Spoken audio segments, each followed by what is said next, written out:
Hello, everybody. What is it? Hello, everybody. This is Alfonso. In today's video, I got a special guest. We are Facebook Live. Me and my beautiful, lovely wife for you had to think about that? Yeah, I had to think about that. For 8 years. Just go. Stop turning in. You're alive, bruh. Okay, so today is our anniversary. So we celebrated 8 years of anniversary, and you know I've been starting to do videos on Instagram and as well as Facebook and YouTube. And tonight I got a special guest. I got my wife. We go on Facebook Live, so we have great conversations all the time. And you know today is our 8th year anniversary, 8, 10, 12. That's when we got anniversary. So when we got married. We got married, right? Mm-hmm. So today we want to talk about a topic that's kind of, it's not dear to us, but we have some issues with it. So tonight's topic, and we might do this on a regular basis, but tonight's topic is arguing with your spouse a good thing or a bad thing? And does it help your marriage out or not? So we kind of have two different scenarios on that. So well, let's start from the beginning. First of all, let's say live. Thank you to everyone that has posted or called us or texted us or whatever to wish us a happy anniversary. Right. Thank you for all the love and support. All the love and support you've given us, especially over these entire 8 long years. But this question sort of came about every year when we go to dinner for our anniversary, regardless of whether we are here, home, or out and about. We have a 1 year in review of our marriage. And this year it was kind of uneventful, except for a huge knockdown, draw out fight argument that we had sort of early on in the quarantine. So we kind of recapped that moment and what sort of came about in that moment. And Mr. Let's Talk About Everything with Everybody was like, oh, this would be a great question to ask people. So that is sort of the background on where this question came about. Right, because arguing is a part of marriage, right? Maybe. Right, maybe. I believe, you know, some people, to each his own. First, let me say that everybody has their way of communicating, and sometimes we've only been in marriage for 8 years, and I know I was raised. Let me give you a background. I was raised where arguing or fussing was a way of life, and I know might not be right, but that's how I was raised. So my background was I was used to arguing, fussing, fighting because of how I was raised, you know. So and I thought, and that's also how I believe that it's kind of like a healing process after the fact to a degree. You know, how was you raised? So I don't necessarily know if I would say I was raised to argue. It's just something we did, and I'm a natural born litigator. That's my thought process. I think I was just anointed to be a lawyer and I'm not going to use the word argue, but to discuss a point to no end. Right. So I'll say that. But where you see it as potentially healing, I see it as isn't necessary. Like, did that really matter? Did you really need to have that argument? Because when you look back over our 8 years of marriage, 14 years of knowing each other and going in and out of dating with each other, every argument we've had, we didn't really need it because it was dumb. It was over something stupid. Case in point, the knockdown, draw out fight that we had this year was about talking during a movie. How dumb is that? Like somebody talking during a movie and saying, can you be quiet, please, coming out in a negative connotation turned into a huge 2-hour in tears, I'm leaving fight. Crazy. Wasn't necessary. And in the end of that, I had to soul search whether or not I wanted to be married. Because of saying, can you stop talking, please, during the movie. Crazy, right? But does arguing get some things off your chest that might not have been said otherwise? Flip the phone, the view is sideways. We sideways, bruh. You gotta hold the phone straight up. Like this? Yeah. How do you know it's sideways? Because I just was told. So that's what, okay. Better?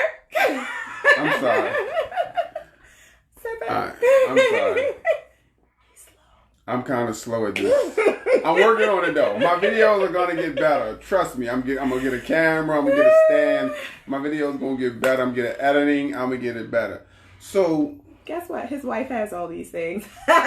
Anyway, go ahead. Arguing in a marriage. I mean, does it have to do with maturity as well, or does it? I mean. Because everything does not always have to say, oh, baby, let's have a sit down. Let's have a conversation. Sometimes, I know for me, arguing is like it gets everything off your chest. Well, let's call a spade, first of all. Because you like spicy. And you like my spicy. So sometimes for you, an argument is, let's be real, we're grown, we're married, is a turn on. So you're not looking at it, really? Did you just do that? I'm sorry. You're not always in it sometimes for healing. Sometimes you're in it to just pick with someone. And that's why I say, is it really arguing? And I'll say too, you know, I'm not innocent.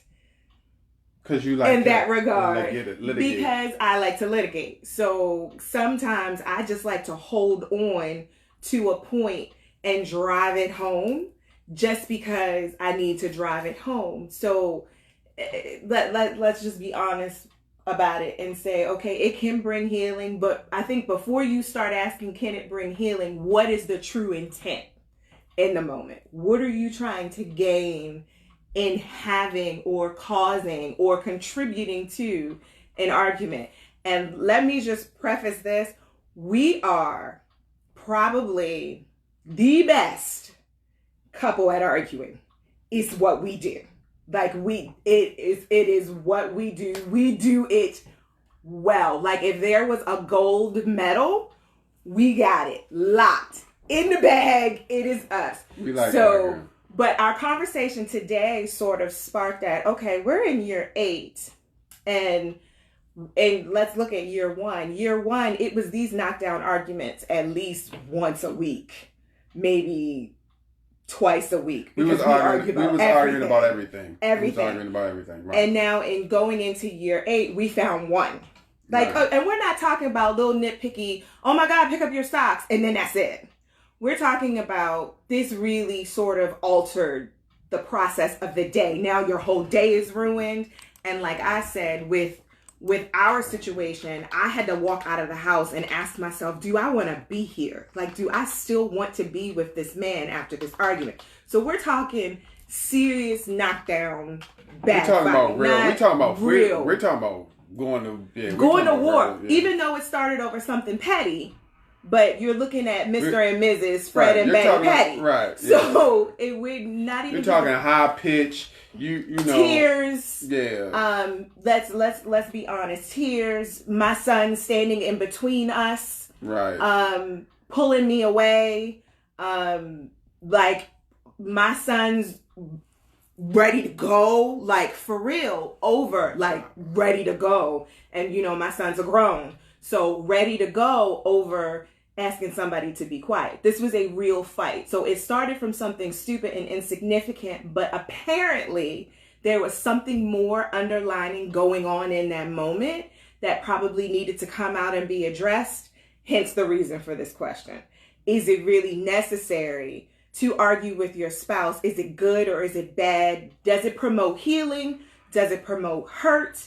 Does it help sort of perpetuate hurts that you may have seen in your past or you have dealt with before? Or is it a cleansing process? In that moment of argument, when you are done, do you walk out of it thinking, wow, I finally got that off my chest? And that was the real part that came up with this question, because my husband said, when you're in an argument like that, and we said some really mean things to each other, and he said something that I could not let go of, and which we might talk about, which we might get into. But in that moment, he said, you know, he kind of does feel that way to a certain extent. He didn't convey it the way that he intended to, but the thought process in his mind, it made sense to him. Now, the way it came out was completely just like left, because in that moment, he was trying to save face in an argument, which he is never capable of doing against me. Like, I am a wordsmith.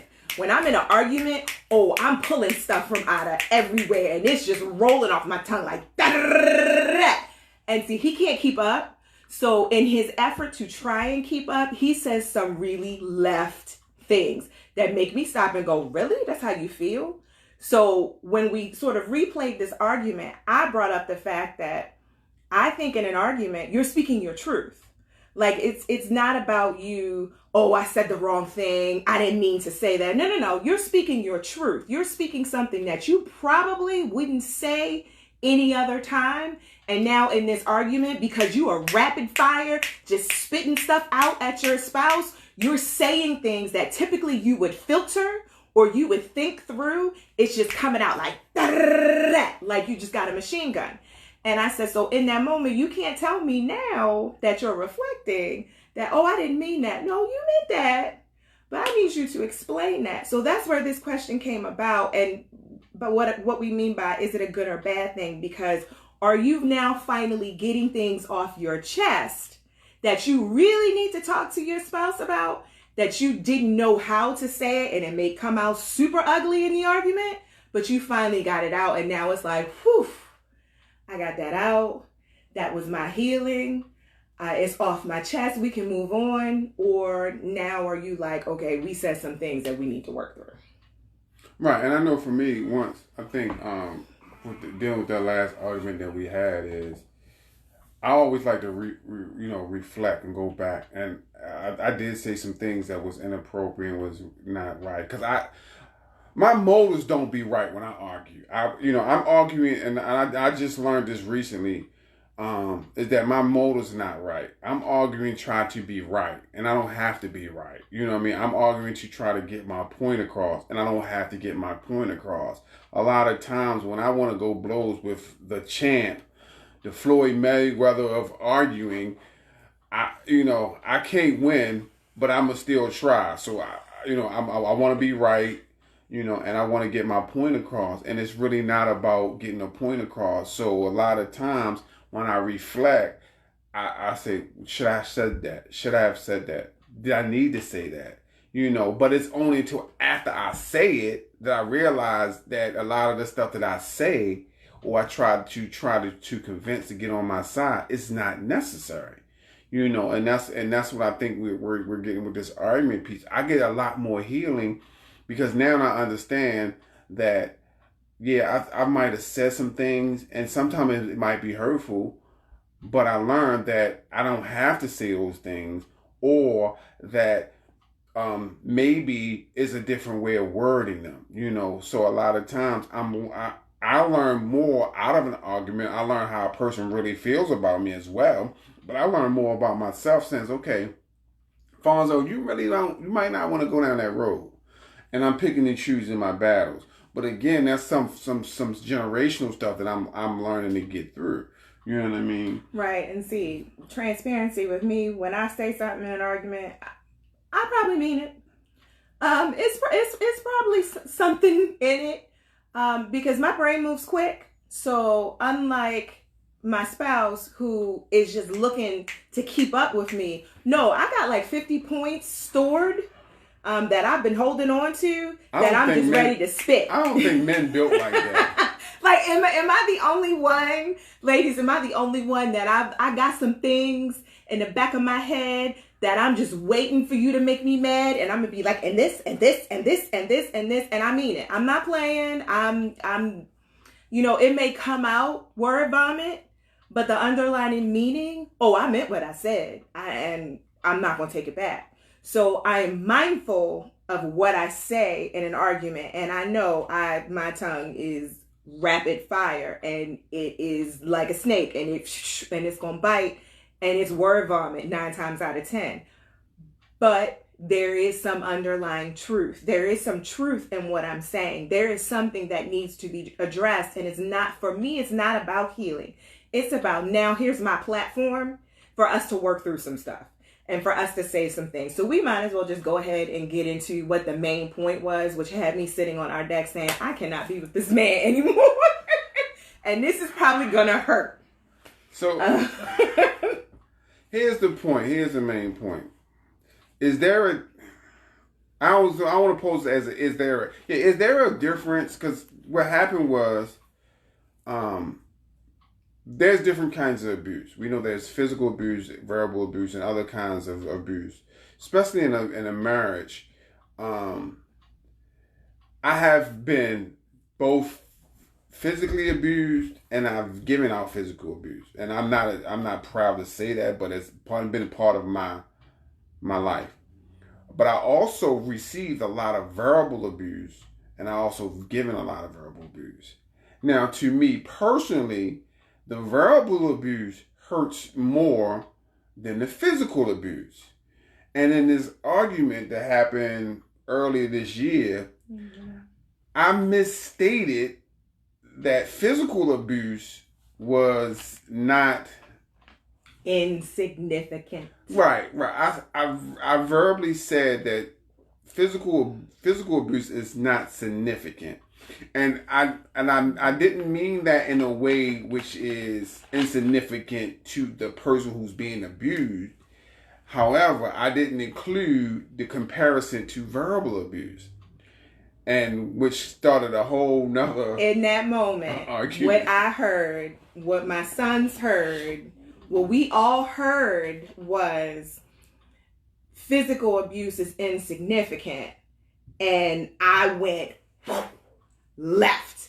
Because I'm like, how in the world could you think that physically abusing someone is insignificant?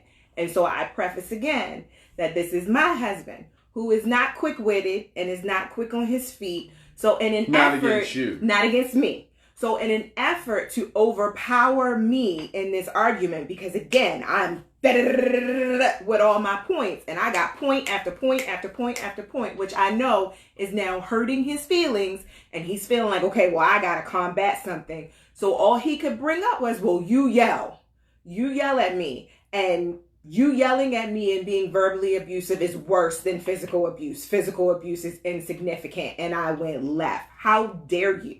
How dare you demean and diminish something like physical abuse?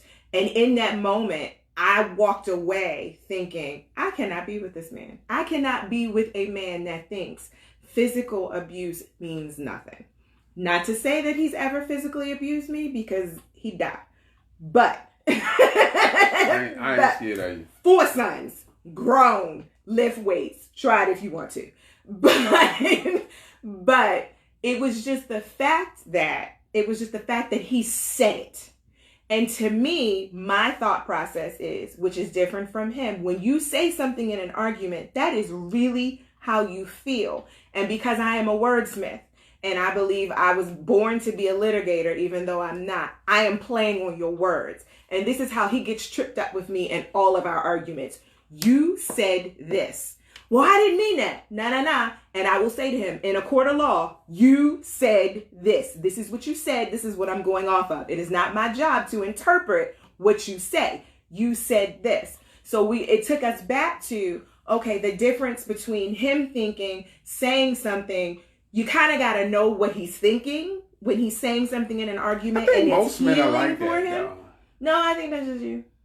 But I guess men would have to chime in and say that. I don't know. Yeah, I think I know. No, I think I make you nervous. No, you don't make me nervous. I make you nervous. Stop. No, I think as far as wit is concerned, women are sharper than men. I think, and I think y'all are sharper than us, and y'all prepare arguments way better than we do. Mm-hmm. I think we're just trying to get our point across, and that's it. But a lot of times, you guys are more quick-witted, and then y'all are planning strategically how to articulate what you're trying to say and to get your point across. So if the first thing is you don't try to argue with a woman who's sharp. She's, if your woman is sharp, and you probably married her because she is sharp. She's sharp with the words. She's very intellectual. She's very intelligent. You might not want to argue with her. It's not what you want. Right, and I learned the hard way that every time I argue with my wife, I always lose. Always. I just said that. Let me reiterate it for you so you get it. And I'm going to say it loud for the people in the back. Always. He always loses. And I think part of that is you're super emotional. And and this is what I said at dinner tonight. In your effort to win, you're not really paying attention to what's being said. So let's go back to the question. When you're arguing with your spouse, is it a good or bad thing? What's the motive behind it? Are you arguing to win? Or do you really need to say something that has not been heard previously, or you couldn't find the words to say? Because I'll say for you, you're trying to win. You're trying to best me. And it doesn't work. So what happens is you end up saying something that is like, did you really just say that? Like, seriously. And it creates even more chaos. Our argument would have been over, but because of that statement, we argued for another 45 minutes. Yeah, because it was like, burn out. Yeah. What are you doing? What? He said she shoots her shots at truth. So I mean, are you trying to win? Are you trying to win against your spouse? And if you're trying to win against your spouse, your arguing is not helping your marriage, because what's going to happen is you're going to say something that you'll regret. Right, and that's what I've learned, and I'm learning is that if you want to win, that means someone has to lose, and and arguing and just trying to get a point across, a lot of times it really doesn't matter. It's not right who wins or loses. It's not right or wrong. It's because what did I say? I'm speaking into the phone. Okay, keep who's right or wrong? It's just a matter of how do you feel and why do you need to get your feelings across, and what you need to say needs to escalate into an argument. And I know for me personally, it's because that was the only way I knew how to. And again, we talk about this at dinner.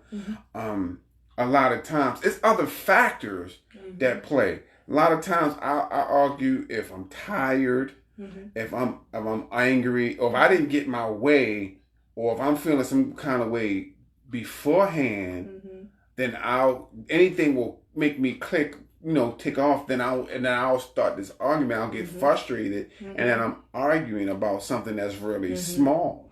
Whereas with me, an argument starts with me because I've been holding on to something.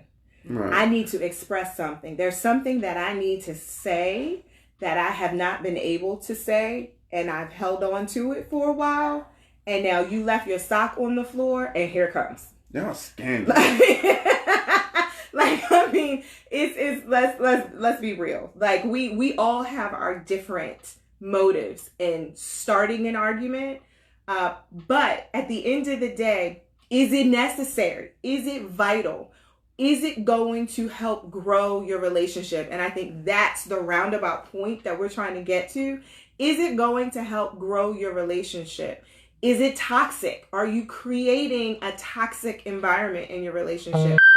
My whole thing for 2019, 2020 was to release toxicity. It's got to go. I don't want toxic people around me. I don't want to deal with anything. And the funny thing that I learned end of 2019 going into 2020 was the toxicity was coming from me.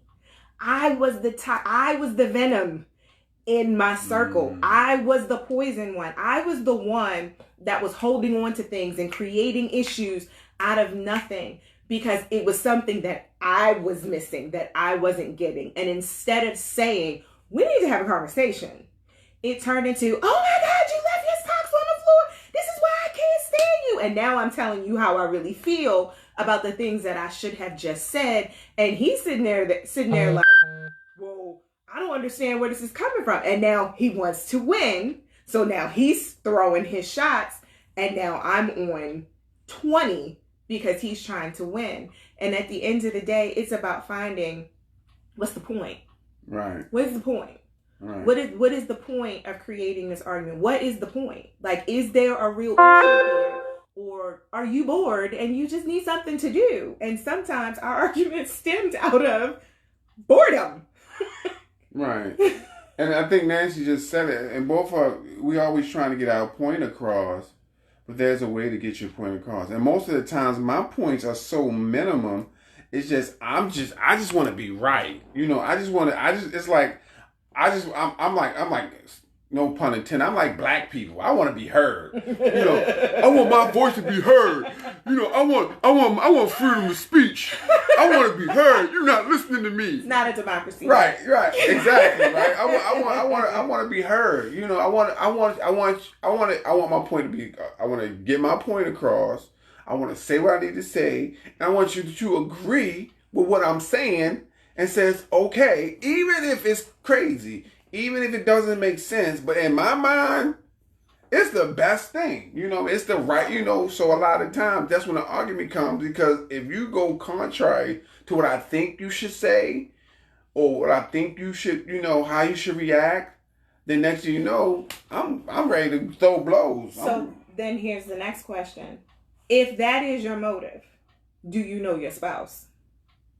Because then I would say, if your motive is to be right, if your motive is for your spouse to be like, okay, even if you're saying something that's totally left, if that's not your spouse, if that's not who you married, you're already setting yourself up for defeat. See, you're going to lose. I already know I'm going to lose. But see, my motives don't include you. And that's when that's real. Right. My motives, that's real talk. My motives don't include you. Mm-hmm. I want you to say, yes, dear, you're right. You know, I know. And so if I include you in my motives, and because a lot of times we don't have arguments because I already played the whole tape through, and when I played the whole tape through, you know that what Jesus was saying thing, what my wife say, you know what I mean? So a lot of times I already know if I play the tape through, and I sit down and say, well, I'm gonna ask my wife a question, what would she say? Or how is she gonna respond? I already know, and I'm like, you know what? I'm not even gonna ask because I already know what she's gonna say. And you know what that created? What we learned, so earlier this year, we were having marriage meetings until he flaked on his meeting. But yeah, shot. So what that created in our marriage was you sort of created a pattern in your mind. But if I can bring up a little of our story, my husband pointed out to me some of these things. The fact that I spit fire in an argument, the fact that I am quick to shut him down when he says something. And so he's like, I need you to work on that. So, okay, I go to work on that. And then I had to say to him, and then we have an argument, or we have a conversation. It's not even an argument. We have a conversation. And then I had to say to him, I don't think that way. I didn't react that way. But he's, no, you get ready to be, and I ain't even got to say nothing to you because you get ready to be. And I'm sitting there like, no, because you asked me not to do that anymore, so I'm not doing that anymore. No, but I know, because what you used to do was, you used to say, but I didn't do that today. That's not what I did today. So you already have a preconceived notion in your mind because of how the past used to be, but you and I had this knockdown, drawdown fight already.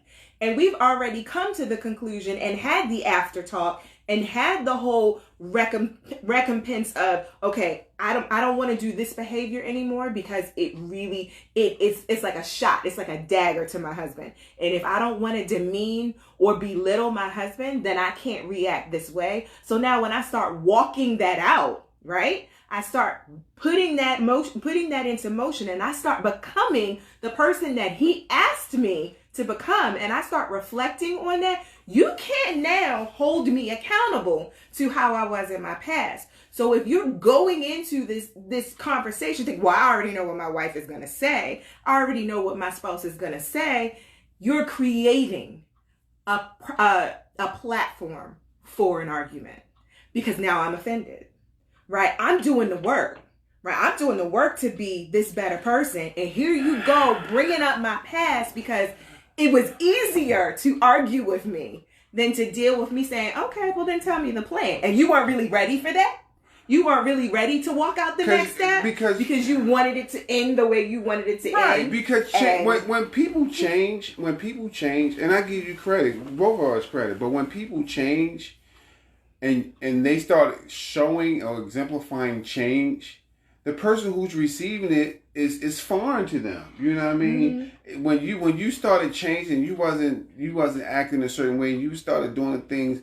I'm like, past like, yo, that's different. Mm-hmm. You know what I mean? So it was awkward for you to not argue with me. It was awkward for you not to do what you normally do. So when you started to change, now I gotta change because you changed. So now I gotta see you differently because your perception has changed. So now I can't use my old perception, but that's all I know. So at that time. So now I have to change my perception and says, okay, well, she's giving me what I asked for.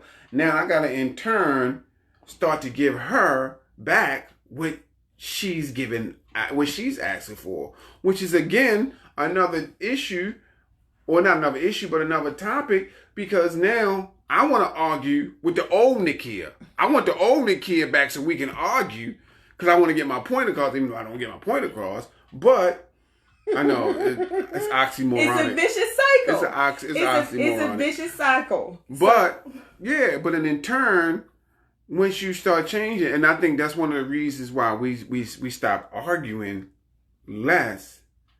But I still think it's healthy, to argue once in a while to get some points across, if need be. So here again is, now your motives have changed. So now your motives for starting an argument has changed. So it sort of evolves into the last part of our opening question was, does it help the marriage or not? Does it help?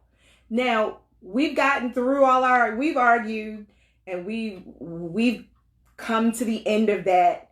And we've had our conversation, our recap conversations, and we start, okay, this is how I'm going to implement change, and this is how you implement change, and then this is how we grow as a married couple, and this is how we move forward. But then when you do what people do, when people get so caught up in, this is what I remember, this is what I know, like you've been doing this we've been married 8 years. So you've been doing this for 7 years, 6 years. And now here we are in year 7 and you're not doing this anymore. And now this means if you change, then I change.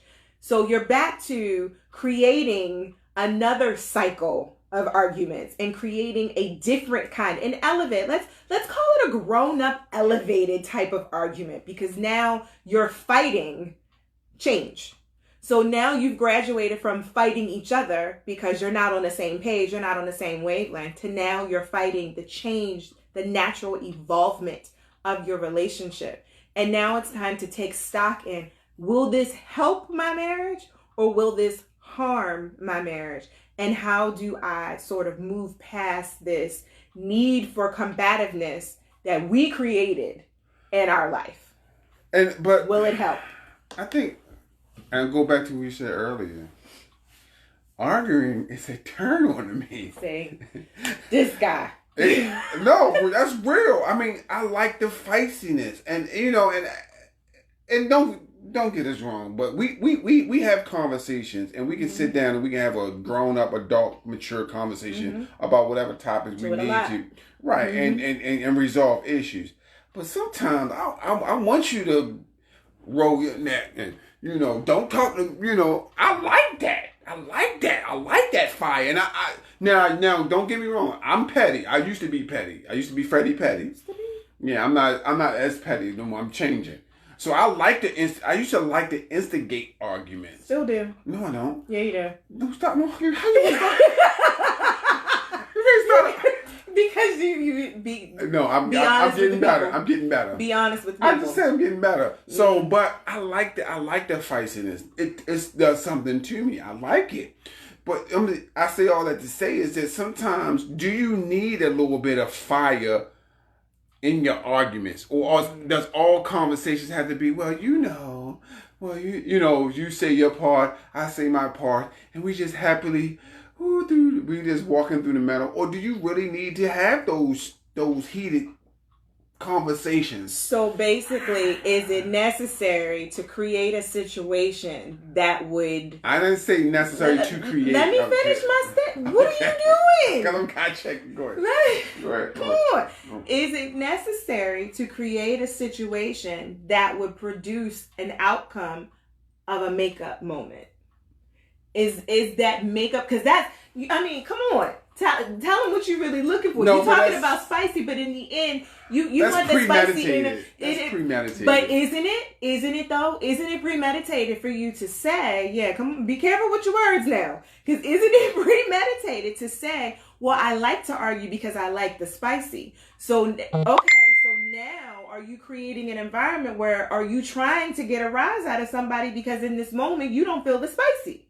Like, are you just, so next time, so now I'm going to be sitting here thinking, okay, next time he come at me like, I just want a sandwich. Okay, is that because you don't feel no spicy? Like, are you coming in the door creating an issue because you need some spicy? Like, what are you saying? No, I'm saying is, when we argue, the arguments are real. Mm-hmm. I don't premeditate or intentionally start an argument. It's just something happens that, and we start arguing.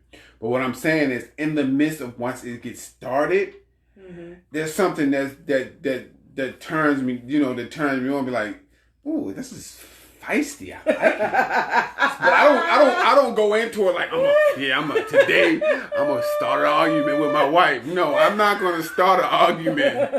You know what I mean? I'm not like Nancy. I'm not gonna say fix me a sandwich because I want to. I'm not gonna start an argument. But you do. Not intentionally. No, I voice my opinion because I'm trying to get a point. Side note, and I asked this. I asked this before when I said, "Do you know your spouse when you are sort of in this moment and you're trying to create an outcome? Is it really the outcome are you looking for? Do you know your spouse? Is your spouse capable of producing that?" And I say that to say because I know you will come in like, give me a sandwich. And you like to say, no, that's not my intention when you get caught in it. But I'm not trying to start an argument, though. But I want a sandwich. I'm not arguing. That's not an argument. I want a sandwich. Can you make me a sandwich? But coming in the house beating your chest is confrontational. It's like putting your finger in somebody's face. And I keep telling you, these are fighting words, right? Am I right?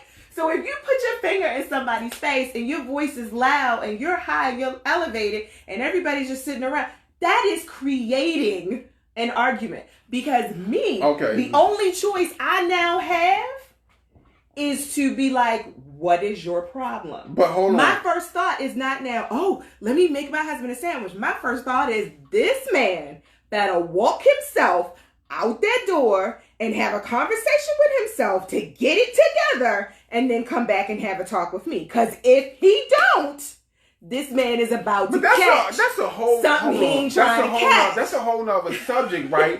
Because we both guilty of this. You laughing, but we both guilty of this. We both are high pitch, high tone. Gotta get out. Me?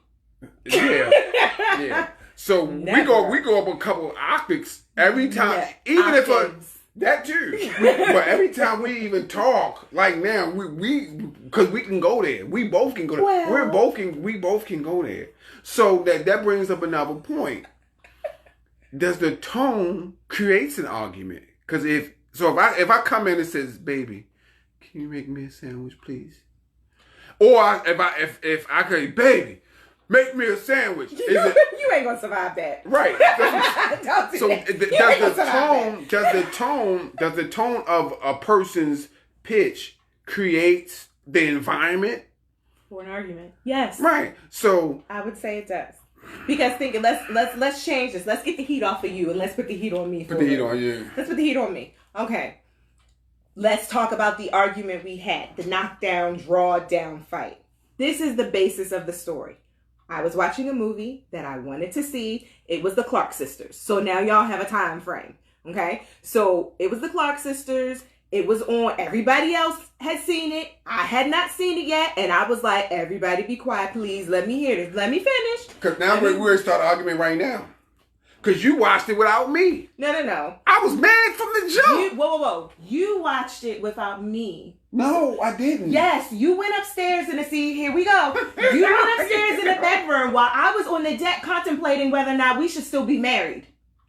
Yes, but and you went upstairs to watch because as the argument started, the movie got turned off because we were all in the kitchen together. But you had already started watching. No, we were. It was after church, and we were all in the kitchen together. We were making breakfast, and you were in there with us, and we had started the movie. We was in the first 10, 15 minutes when the argument started. Okay. And then I went outside and missed the rest of the movie contemplating whether or not we were still going to stay married because of everything that was said. Okay. And you went upstairs and watched the movie. So there's that. We're going to circle back around to that. Calm down. But the basis of this argument was, somebody said the tone creates the argument, right? Yes. Your tone. That's what I was getting to. Okay. I said I was taking the heat off of here. here. Okay, let me take the heat. I'm sorry. You can get some heat in a minute. No, take the heat. Be quiet. Okay, I'm going to be quiet. Take right. the heat. Because you detoured the whole story. Okay, I'm sorry. Take the heat. As I was saying. So we were trying to watch it. And everybody was making noise. And I was fussing at everybody. I even fussed at my mama, y'all. Forgive me, Lord. I fussed at my mama. Be quiet. Because they had all seen it already. He comes, well, I need da-da-da-da-da. And I said, yeah. And I said, can you be quiet, please? My exact tone. No. I said this. Exactly what I just said right now is what I said. I said in this exact tone, can you be quiet, please? I just yelled it. But it was this tone. Wasn't high pitched. I just yelled it. Okay. Let me fit. No, I asked you not to cut me off. He spins around. Who are you talking to? That is how No. That's not even how and I turned back around and said, can you be quiet, please? We are trying to watch the movie. I will rip that TV out the wall. Ain't nobody watching nothing. He snatches the remote out of my hand to try and break the remote, and I will rip the TV off the wall. Ain't nobody watching nothing. So now we are fighting, okay? That is the story. Yeah, see, he forgot that part. I ain't forget. Time Go ahead. Time out. You know how when you mad and you arguing. Go and clean it up. Right. You know how you mad. So you say something that's like all the way to the left. I'm not ripping no TVs out the wall that I put up. But I had nothing else to go to. I had nothing else. I had nothing else to go, so I had to. After he proclaimed he was going to rip the TV out of the wall, me, my mother, my sons were all like, I dare you. And a huge argument ensued. And it turned, so here's how, this is what happened. This was what our dynamic went back and forth to. His whole beef was, you yelled at me. And to me, that's physical. And I did. To me, that's physical abuse. And I took that. Verbal abuse. Yes. You said it was verbal abuse. Right. And I took that. But I said, but you screamed at me, snatched a remote out of my hand to break it, then proceeded to say you were going to rip the TV out of the wall and didn't care what anybody said. And you are focused on that one time I yelled at you, but you screamed at me 4 times in the midst of this, snatched the remote, like, hold this, grabbed my hand and snatched the remote out of my hand to the point where it crumbled. And then the back came off. To me, it crumbled. But the batteries came off. The remote did not crumble. To me, it did, because everything came apart. And then walked up to the TV to proceed to pull it off off the wall. Like, went up to the TV and is looking at it to pull it off the wall. So, here's my thing.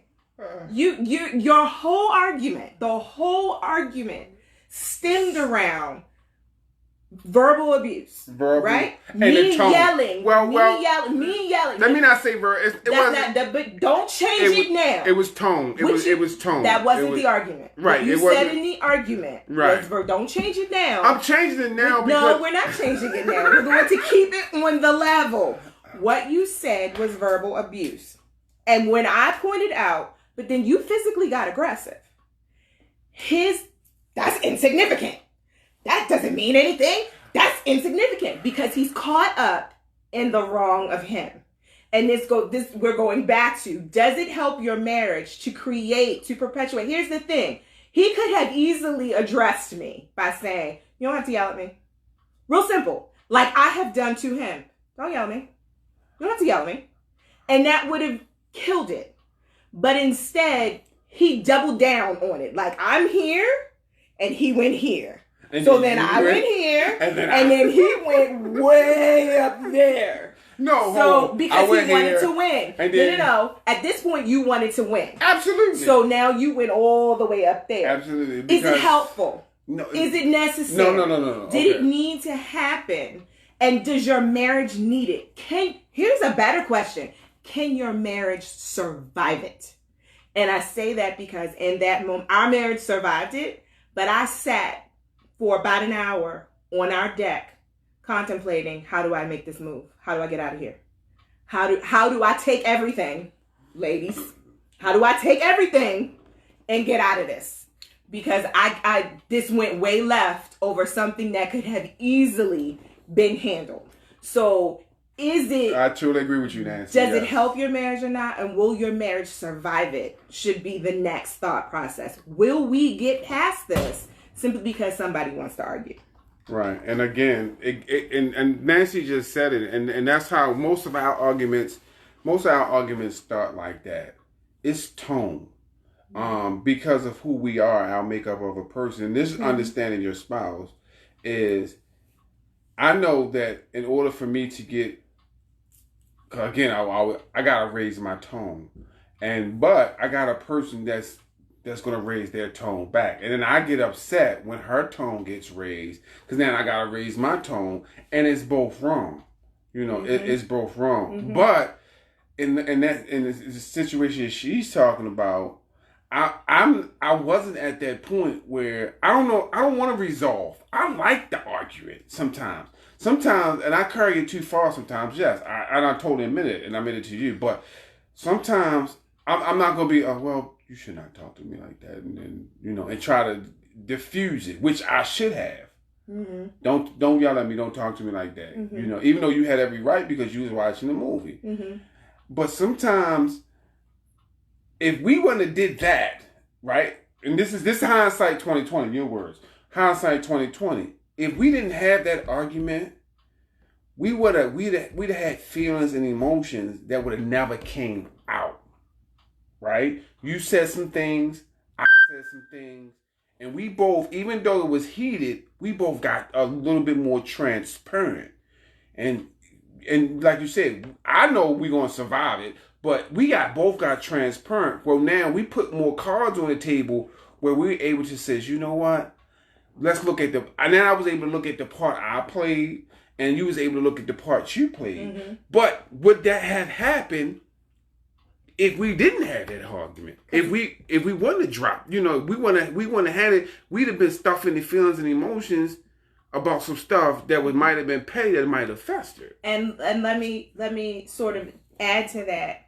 In that moment, so will it help your marriage, and will your marriage survive it? Obviously, we survived it because this was way back in April and it's August and we're celebrating our anniversary. Did it help our marriage? I would say yeah, because two things came out of that. One is what he said. We were finally able to lay some things out on the table. We said some things in front of our children that showed some transparency. Two, I learned something in that moment. Because I hit him with this. You can't constantly try to correct me for doing something that you don't like and then you do it. You can't constantly hit me with, you don't yell at me, don't respond to me in that way, but then you respond to me in that way. So what I learned is, okay, I'm going to flip this around on you. I'm going to hit you with this. Okay, next time you get loud, I'm going to do, don't yell at me. And you know what happened? He gets confused. Yeah, so because you can't. Yeah, I'm sorry for cutting you off. Mm-hmm. Thank you for the anniversaries, y'all. We appreciate it. But that's something that I'm learning. You can't ask somebody to change something that you're not willing to change. Yep. And that's one of the things I've learned. Even though I've been dealing with this anger and argument way before, because it's an issue, and that's one thing a man needs to address beforehand, even in the marriage, is you got to own your own issues. Right, and I've already knew I got an issue with angering and arguing and stuff like that. I know that. Mm-hmm. I know that's in my personality. Mm-hmm. I know that's an issue for me. It has nothing to do with her. Mm-hmm. However, I also believe that God put people in your life to help you deal with certain stuff. Mm-hmm. So I can't ask her to change something in her if I'm not willing to make the change myself. Exactly. So a lot of times, and it deals with the tone. A lot of times, and I love my mother, rest in peace. And I love my mother, but I was raised in a high pitched tone family. Where she would yell, she would cuss, and that's how she was raised. Mm-hmm. So it's generational. It is. So and me gotta break that generational curse. It's kind of hard because now I gotta learn all over again how to communicate without raising my voice, how to get my point across without raising my voice, how to speak to my queen and not try to verbally abuse her or say something that's out of us. And believe me, it sounds easy. It sounds like, it's hard. It is. And it's add to his generational issues, the fact that he married a woman whose father, God rest his soul, who was my son. He was my son. Like, he was everything to me. But boy, when he fussed, yeah, you listening to it for a long time. Like a long time. Like his lectures, so he would yell. And he would yell early on. So his first 20 minutes was yelling, and then for the next 3 hours, you're being lectured. And I am not exaggerating. For the next 3 hours, you are being lectured. Here's the litigator in me. Here's that in me that I can go. I'm going blow for blow with you. And I can go all day. As long as you have something to say, I got something back. Let's go. I can do this all day long, because that was the environment I lived in. So now we're looking at, he's saying, okay, I don't want you to do this. And I'm saying, okay, I don't want you to do this to me. But here's the kicker. At some point, somebody's got to step up and change. Right. Because will it help your marriage or not if this thing that creates this argument over and over again, and the thing for us is always something stupid. In this particular argument, it was talking during a movie. But the argument was about yelling. The argument was about how we talk to each other. The thing that was the catalyst was the fact that someone was talking during the movie. But at the end of the day, we are arguing because we're yelling at each other, because we're not talking to each other properly. So will this help our marriage? What helped us was being able to say, okay, listen, we can't do this anymore. I can't deal with you yelling at me, and you can't deal with me yelling at you. So the only thing I'm going to ask you to do, worry about you. Don't worry about me. And see, in the beginning of our marriage, our arguments, why they were never resolved, is because they were always, well, you need to do. Instead of, all right, this is what I'm going to do. And what we've learned in these 8 years is to flip those arguments to, I'm going to do. So at the end of this argument, after I sat and contemplated whether or not I wanted to be with him, and I had to have that moment with myself saying, you're not going anywhere because you love him for whatever reason. For whatever reason you love him. So what am I going to do? So when the next high-pitched moment came around, couldn't be an argument. Why? Because instead of me doing what I normally do and going, I got the next response. And instead of me looking at him saying, well, why did he do this? I immediately went, why are you yelling? Real simple. Why are you yelling? he's nowhere to go. Typically, his response is, I'm not yelling, as he's yelling. And I just continue, why are you yelling? Stop yelling. I can't ask him to change if he doesn't want to change. And he can't ask me to change if I don't want to change.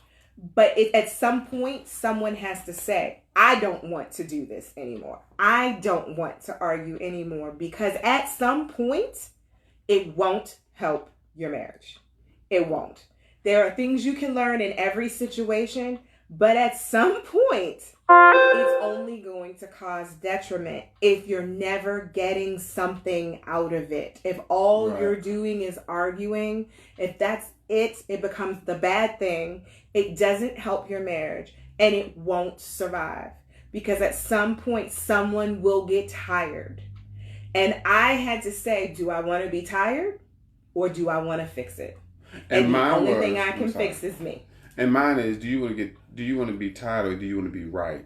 And once I'm realizing that every time that was good. Right, yeah, because sometimes I get tired because I always wanted to be right in an argument. You know what I mean? It's like, I don't know if it's a macho thing, it's a man thing, or it's just a me thing. Don't look at me. It's like, but and overall, we're a team, we're a partnership. So it's like, and I talk to myself like, Fonzo, you don't have to be right. You know what I mean? You don't have to be right. So raising your voice does not, your tone and raising your voice and your tone does not mean that your authority has changed. And again, that's something from the generational thing. Is like a lot of times when I heard tone being raised and people raising their voices, it seemed like they was more of in charge or more have the authority, and that's not the case. That's not the case. So we thank y'all for.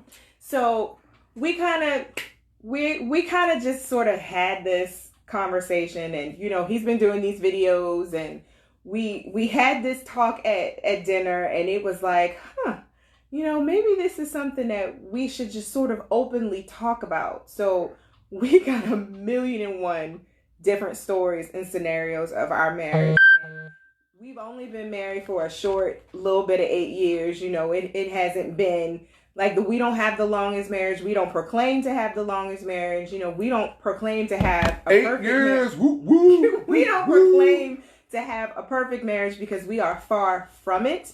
One thing that imperfect people in a perfect marriage. Here we go.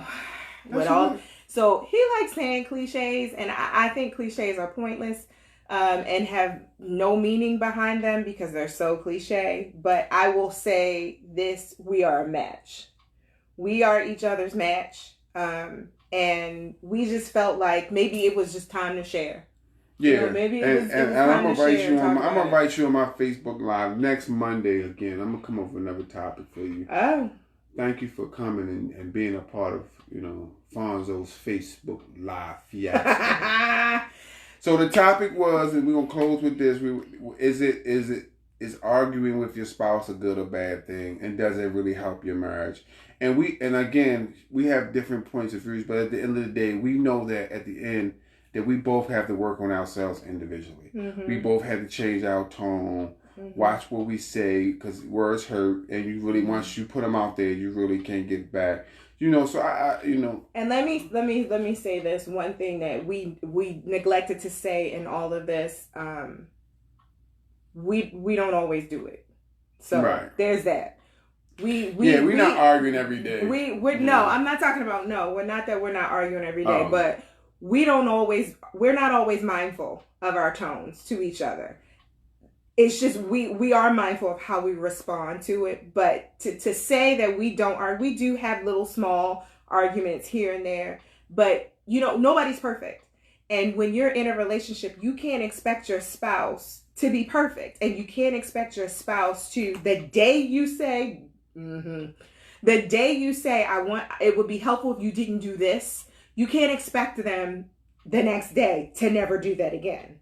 They're going to do that. He raises his voice. I raise my voice. We have those moments. Sometimes I just look at him. Sometimes I walk away. That's the new one for him. I just give him a blank stare and walk away. And he doesn't know what to do that. Sometimes I ignore him and act like I didn't hear what he said and keep doing whatever it was I was doing. And sometimes he ignores me. Sometimes he gives me a blank stare. Sometimes he'll say, you know, you're yelling at me, right? Or sometimes he'll yell back, and then I'll realize I must have yelled at him, or vice versa. So it's not to say that it's never going to happen. The moment you say don't do this, that it's never going to happen. That's just unrealistic. But we decided to have this conversation to hear input from other people and to create a dialogue, because you know what no one's talking about in all this time? How is your marriage doing? How are you doing? Real stuff. Do you argue? Like, do you argue? And is it helping you? Is it helpful to you? There aren't very many resources, and this is sort of what came out of that conversation. So again, we had it over dinner. It's our 8th anniversary. We thank y'all. We're gonna try to do this more often. And thanks everybody for being a part of Facebook Live. I will post Thanks for listening to us talk. And this is really how we are. So and everybody who knows us know this is it. This is who we are. It gets worse. Good night, y'all. Good night.